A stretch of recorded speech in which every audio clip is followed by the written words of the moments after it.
महाभारत की कथा। बोले बात उस समय की है जब दादा भीम ने दुर्योधन के जंघे को अपने गदा से भग्न कर दिया। मतलब दुर्योधन के जंघे पर जब अपनी गदा का प्रहार किया उस समय बोले दुर्योधन पूरा लहूलुहान हो गया। दुर्योधन के जंघे को भीम ने अपनी गदा से महाराज तोड़ दिया। दुर्योधन अपनी आखिरी सांस ले रहा था। उस समय अश्वत्थामा श्री द्रोणाचार्य जी का पुत्र अश्वत्थामा गया दुर्योधन के पास और जाकर के कहा, मित्र आज तुम्हारे जीवन में यदि पराजय है तो केवल और केवल तुम्हारे गलत नीतियों के कारण है।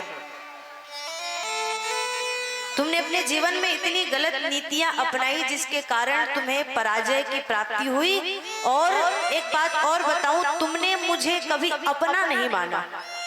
तुमने यदि मुझे अपना सेनापति बना दिया होता तो आज तुम्हें ये दिन देखना नहीं पड़ता। दुर्योधन ने कहा, देखो जो होना था वो तो हो गया, अब तो हम पराजित हो ही गए, पांडव जीत ही गए, हमें हार की प्राप्ति हो ही गई, अब हम क्या कर सकते हैं, अब जो होना था वो हो गया। अश्वत्थामा ने कहा, नहीं अभी भी बहुत कुछ बाकी है। अब क्या बाकी है? बोले अभी भी बहुत कुछ हो सकता है। यदि तुम मुझे अपना सेनापति बना दो तो अभी भी मैं बहुत कुछ कर सकता हूँ। अब सेना ही नहीं बची तो सेनापति बना करके क्या करूंगा मैं तुम्हें? अश्वत्थामा ने कहा, नहीं अभी भी दो लोग बचे हुए हैं। कौन कौन? बोले कृतवर्मा और कृपाचार्य। उन दोनों को बना दो सेना और मुझे बना दो सेनापति। ठीक है, चलो मैं तुम्हें सेनापति घोषित करता हूँ।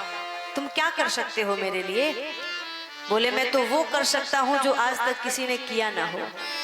सेनापति बना दिया। बोले दुर्योधन ने अपने जंघे से अपने रक्त को उठाया और अश्वत्थामा के माथे पर तिलक करके बोले उसे सेनापति घोषित कर दिया। अश्वत्थामा ने कहा, अब मैं पांडवों को मारूंगा, पांडवों का वध करूंगा। अश्वत्थामा वहां से उठा। एक दिन अश्वत्थामा वृक्ष के नीचे लेटा हुआ था। उसने क्या देखा? बोले महाराज कुछ कौवे वृक्ष के नीचे रात्रि के अंधकार में आए। बोले एक उल्लू आया और उसके डर से सारे कौवे भाग गए। एक उल्लू के डर से रात्रि के अंधकार में सारे कौवे भाग गए। अश्वत्थामा ने सोचा, अरे एक उल्लू के डर से रात्रि में सारे कौवे भाग गए और यही उल्लू दिन में कौवों के डर से भागता फिरता है। आज एक उल्लू ने इतने कौवों को भगा दिया। मतलब महाराज ऐसा चोच मारा, भगा दिया। अब इसको एक सुंदर नीति मिल गई, काक उलूक न्याय इसको कहते हैं। काक उलूक न्याय। बोले अब मैं भी, कहने का मतलब ये है कि रात्रि में यदि कोई सोया हो तो उसको बड़ी आसानी से मारा जा सकता है। ये नीति तो नहीं है लेकिन ये काक उलूक न्याय है और अश्वत्थामा को तो अन्याय पे ही चलना है। तो यही विचार करके अश्वत्थामा बोले पांडवों के शिविर में आ गया जहां पांडव सो रहे थे। बोले पांडव सो रहे, सोते समय पांडवों को मारना बड़ा आसान है महाराज, जगते हुए पांडवों के ऊपर प्रहार करना अश्वत्थामा के बस की बात नहीं है। भगवान श्री कृष्ण को पता चल गया, द्वारिकाधीश को पता चल गया कि अश्वत्थामा कोई रणनीति बना करके आया है। द्वारिकाधीश ने पांडवों से कहा, भैया चलो कहीं घूमने चलते हैं, रात्रि के समय भोजन के बाद थोड़ा सा टहलना चाहिए, चलो थोड़ा सा टहल करके आते हैं। तो भगवान ने पांडवों को उस शिविर से उठाया और वहां से लेकर के चले गए दूसरे जगह। पांडवों के 5 पुत्र थे, द्रौपदी के 5 पुत्र थे। उन पुत्रों ने देखा कि शिविर में ये जगह खाली है तो महाराज उस खाली जगह पे आकर के द्रौपदी के वो पांचों पुत्र वहां लेट गए।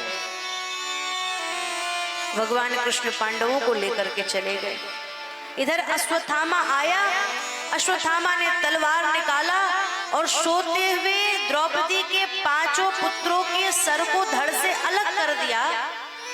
अभी पर्दा हटा करके देखा नहीं कि पांडव है या कोई दूसरा है, सर को धड़ से अलग कर दिया महाराज और सर लेकर के चला दुर्योधन के पास। दुर्योधन, मैंने तुम्हारे शत्रुओं को मार दिया, अब तुम्हारे कलेजे को ठंडक मिलेगी और मुझे भी बड़ी शांति मिल रही है, मैंने तुम्हारे शत्रुओं को मार दिया। दुर्योधन ने कहा इतना आसान तो नहीं है, लेकिन कैसे मारा तुमने? बोले ये लो, मैं भीम का सर तुम्हें पकड़ा रहा हूं। महाराज वो भीम के बेटे का सर था। दुर्योधन ने अभी देखा नहीं था, पीछे से जैसे उस सर को पकड़ा महाराज, वो सर बिल्कुल मसल गया, बिल्कुल फूट गया हाथ से छूते ही। दुर्योधन ने कहा ये भीम का सर तो नहीं हो सकता है, क्योंकि भीम को मसलना इतना आसान नहीं है। जैसे महाराज पर्दा हटा करके देखा तो पांडव नहीं, पांडवों के पांचों पुत्र थे। दुर्योधन ने कहा अरे अश्वत्थामा, ये तुमने क्या किया? अश्वत्थामा, ये तुमने क्या किया? ये पांडव नहीं, ये हमारे वंश के बीज थे, यही तो थे जो हमें आगे चल करके पानी देते। ये पांडवों के पुत्र हमारे कुल के रक्षक थे, तुमने इनको ही मार दिया। अब तो हमारे कुल में कोई दीपक जलाने वाला भी नहीं बचा। महाराज दुर्योधन ने रो रो करके अपना प्राण त्याग दिया। इधर प्रातः काल पता चला द्रौपदी के पांचों पुत्रों का वध हो चुका है, किसी ने सर को धड़ से अलग कर दिया है। कौन है वो, किसने ऐसा कुकृत्य किया है? पता चला अश्वत्थामा है इसके पीछे। महाराज अर्जुन अश्वत्थामा के पास गए और घसीटते हुए महाराज अपने रथ के साथ लेकर के आए अश्वत्थामा को। बोले मैं अश्वत्थामा को छोड़ूंगा नहीं, आज मैं अश्वत्थामा को छोड़ूंगा नहीं। भीम जी बड़े क्रोध में है, नकुल सहदेव जी बड़े क्रोध में हैं, धर्मराज युधिष्ठिर जी बड़े क्रोध में हैं, क्या किया जाए इस अश्वत्थामा के साथ में? महाराज सब रो रहे हैं, करुण करंदन छाया हुआ है, क्या करें? अश्वत्थामा आया सर नीचे करके, क्योंकि समाज में जो गलत कार्य करता है ना, सर उठाकर चलने का उसको अधिकार नहीं होता। वो किसी को अपना मुख नहीं दिखा सकता है। नेत्र नीचे करके अश्वत्थामा आया।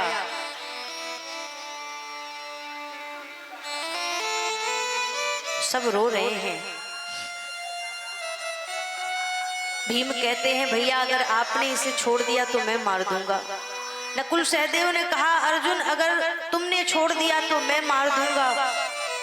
धर्मराज युधिष्ठिर तो महाराज धर्मराज हैं, वो क्या कहें? अर्जुन जी भी बड़े क्रोध में हैं, क्या किया जाए? कोई कहता है इसको मार दो, कोई कहता है इसको छोड़ दो। महाराज देवकी दौड़ करके आई, श्री द्रौपदी जी दौड़ करके आई। द्रौपदी जी ने कहा मत मारना। क्यों? बोले ये गुरु पुत्र है, और कहते हैं गुरु पुत्र भी गुरु के तुल्य ही होता है। उवाचः चासहन्तस्य बन्धनानयनं शति मुच्यतामेष ब्राह्मणो नितरां गुरु। छोड़ दो, ये ब्राह्मण है और ब्राह्मण अवध्य होता है, गुरु पुत्र गुरु के ही तुल्य होता है, और किसी भी अवस्था में ब्राह्मण का वध नहीं करना चाहिए, इसलिए इसको छोड़ दो। महाराज मैं जानती हूं कि एक बेटे के मृत्यु के बाद माँ के ऊपर क्या बीतती है। मैं एक माँ हूं, मुझे पता है। अगर तुमने अश्वत्थामा को मार दिया तो तुम्हारे गुरु द्रोणाचार्य जी की जो पत्नी है, अरे पति की मृत्यु पहले ही हो चुकी है, एक पुत्र ही सहारा है, अगर वो भी मर गया तो मैया को बड़ा कष्ट होगा। क्या तुम अपनी गुरु माँ को यही कष्ट देना चाहते हो? इसलिए मत मारना, छोड़ दो। महाराज एक स्त्री को कैसा होना चाहिए ये हमें द्रौपदी जी ने सिखाया। जिसके 5-5 पुत्रों का सर धड़ से अलग हो गया है, जिसके 5 पुत्रों का 100 पड़ा है, ऐसी माँ भी दूसरे के पुत्र के प्रति कड़वी बात नहीं कर रही है। भले मेरे बेटे मारे गए लेकिन तुम दूसरे के बेटे को मत मारो। क्यों? क्योंकि बड़ी पीड़ा होती है पुत्र के मृत्यु के बाद, और मैं नहीं चाहती कि जिस पीड़ा से मैं गुजर रही हूँ उसी पीड़ा से तुम्हारी गुरु माँ भी गुजरे। महाराज, ये द्रौपदी जी अपने आचरण से शिक्षा दे रही है। मैं नहीं चाहती कि तुम्हारी गुरु माँ को इतना कष्ट हो, छोड़ दो इसे। भगवान श्री कृष्ण ने देखा ये मेरी बहन है द्रौपदी, इतने उत्तम विचार वाली। महाराज,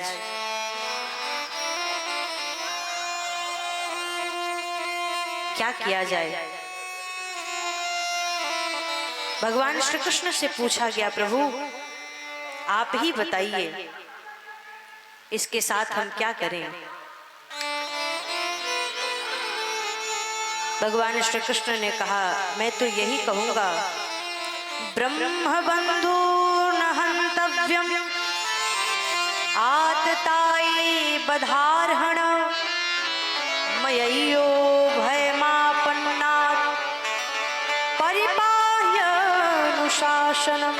शास्त्र कहते हैं ब्राह्मण किसी भी रूप में वध के योग्य नहीं होता है, और शास्त्र यह भी कहते हैं कि आतताई किसी भी स्थिति में छोड़ने के योग्य नहीं होता है।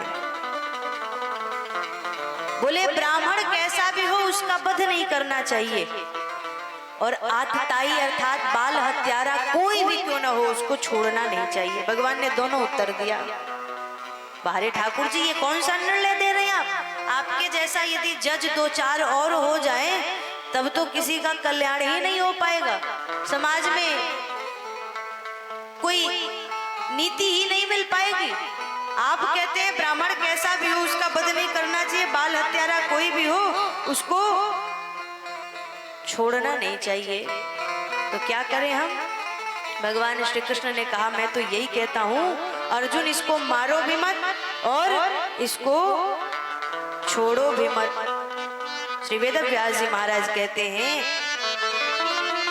मणिर्जहार मूर्धन्यम द्विजस्य सह मूर्धजम अर्जुनः सहसाज्ञाय हरिर्दाम थाशिना।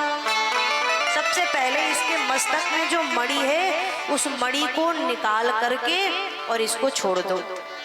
इसके मस्तक में जो मणि है उस मणि को निकाल करके इसको भरी सभा में अपमानित करके इसके मुख पे कालिक पोत करके इसको छोड़ दो। एक बात मैं निवेदन करूं, किसी सम्मानित व्यक्ति का अपमान कर दिया जाए, इससे बढ़ करके उसके लिए मृत्यु कोई हो ही नहीं सकती। गोस्वामी जी महाराज ने रामचरितमानस में लिखा, संभावित अपजस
जो सम्मानित लोग होते हैं, जो ब्राह्मण होते हैं, उनकी मृत्यु 3 प्रकार से होती है।